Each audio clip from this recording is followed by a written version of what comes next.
You could feel like a fucking week before your release is supposed to come out. No way. No.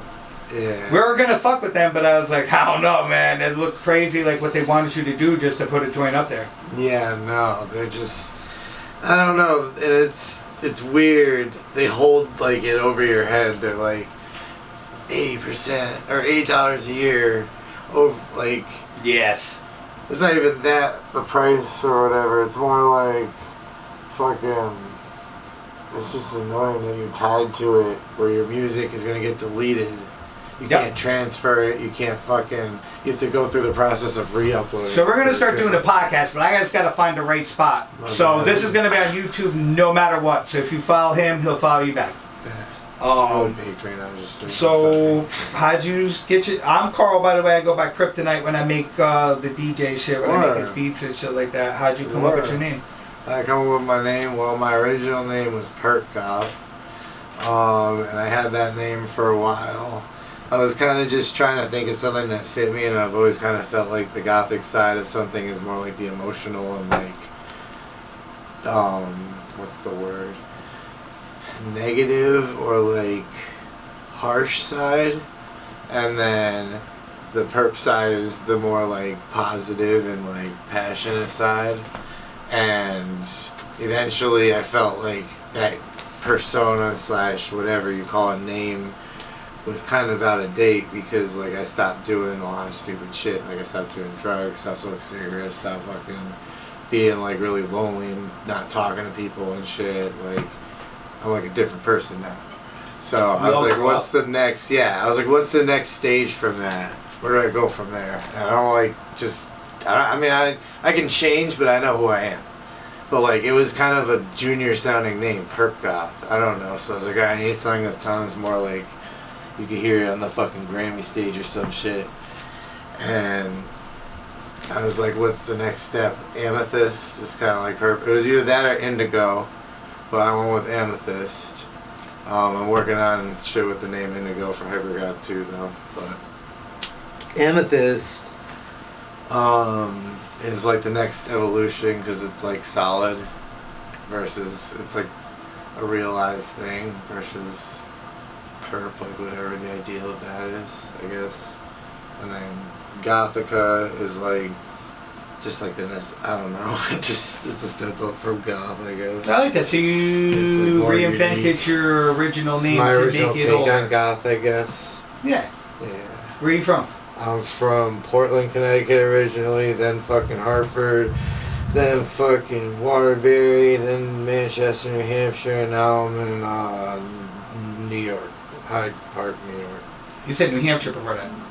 Yeah, cool. Manchester, New Hampshire. That's cool. That's different. Yeah. How long have you been into music, since a kid? Oh, I've been doing this a while, so I used to play in like bands and whatever. Like everyone plays a recorder at one point and then like picks like an instrument or some shit. Yep. Or I speak chorus or whatever. So I was in band and I played the fucking clarinet. That shit was whack. Mm-hmm. But I learned how to read sheet music and shit from that, and from learning piano from my mom as a kid. I barely know how to play it now, but what's it called? I from there didn't really know that I was gonna write music or whatever in high school, and then I met my friend Lewis, and we ended up like writing stuff together, and like it went from there, and it's grown into something crazy. Like I have actual people who listen to me like every day, and like people have said like that I should save their life and shit, and it just blows my mind. That's dope. How many like albums do you have out? A lot. I like that. Like, I don't know. Multiple. It's probably like 30 or fucking 20. Wow, I like that. Like complete albums. But a lot of them are trash. A lot of them you can't find unless you know my old name on DatPiff. Okay. I'm not telling what my old name is, but not fucking 30. So I'm not fucking 30. We going with 30, man. DatPiff. That was the only way to upload. When I was starting out, that was the only fucking way, man. Yeah. So I'm not telling what the old name was, but if people know it, then they know it, and that's the only way to get my old shit. But like, I have new shit that's out right now. Yes. Let me think. 1, 2. I think it's like 6 Okay. or 7. What's your musical influences? Just as I keep deleting shit. My musical influence, my biggest one's Nirvana, 9 Inch Nails, Johnny Cash, a little bit Hank Williams, Sex Pistols. Oh crap. A lot of fucking artists. Lead Belly. Lots of different shit. Alice in Chains. That's I love Alice in Chains. That's like my fucking That's go-to. my favorite. If I can't think of anything else to listen to, that's my what I 2 put favorite on. things in the world that Damn are that weird, but river. it's Wu-Tang Clan and Alice in Chains. Yes. Both great. Both excellent. Man. So what's your creative process? So it's usually just kind of out of nowhere. I'll just be sitting there writing something, and like I don't know. It's just the most random shit for no reason.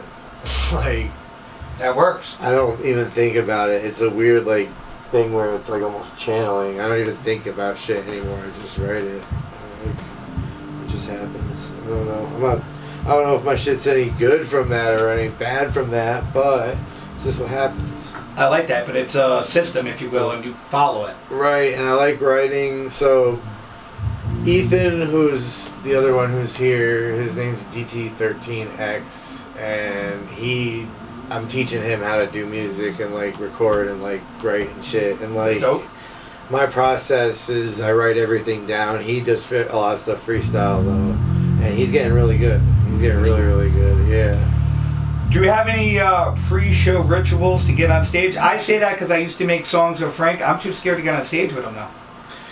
I mean, I don't have to do anything. I mean, I usually have my card on me of like some fucking good dabs or whatever. But right now I'm off of I think 500 milligram edible, and I'm just chilling.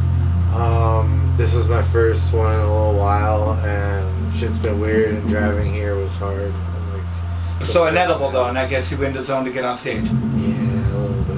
Okay. What's the funnest part about making music for you?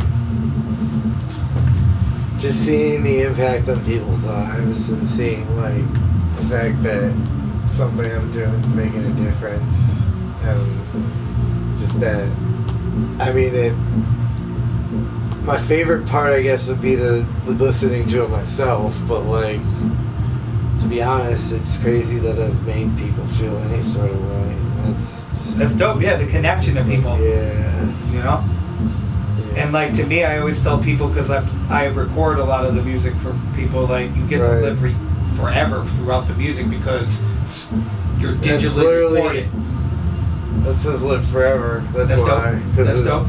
Yeah, it's honestly a little people lyric, but like. But you can hear people that are dead forever on music because it's a recording. It's a concept that I live by. That's dope. Yeah. So where can we find all your work? Plug yourself right now. Everything. Minus SoundCloud a lot. I don't really do SoundCloud much anymore. You can find my old shit on SoundCloud. I gotta upload a lot of my new shit. Yep. But everything else, Spotify, iTunes, Apple Music.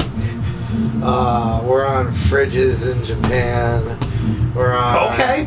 We might be on your Kanye designed sandals next season. Okay. Who knows? I don't know. Do you believe in aliens? Yeah. Definitely. Do you sing in the shower, and is that considered practice? Is it practice? It depends if it's my song or not. I like to sing in the shower. I consider that practice. Yeah, I suppose, man. That makes sense, yeah. You know what I mean? It's like a warm-up. It's like a poof, too. You know what I mean? In the shower, it's like a poof. Facts. It's perfect. Thanks for coming along, brother. Nice to get to meet you, man. Yes, Thank you.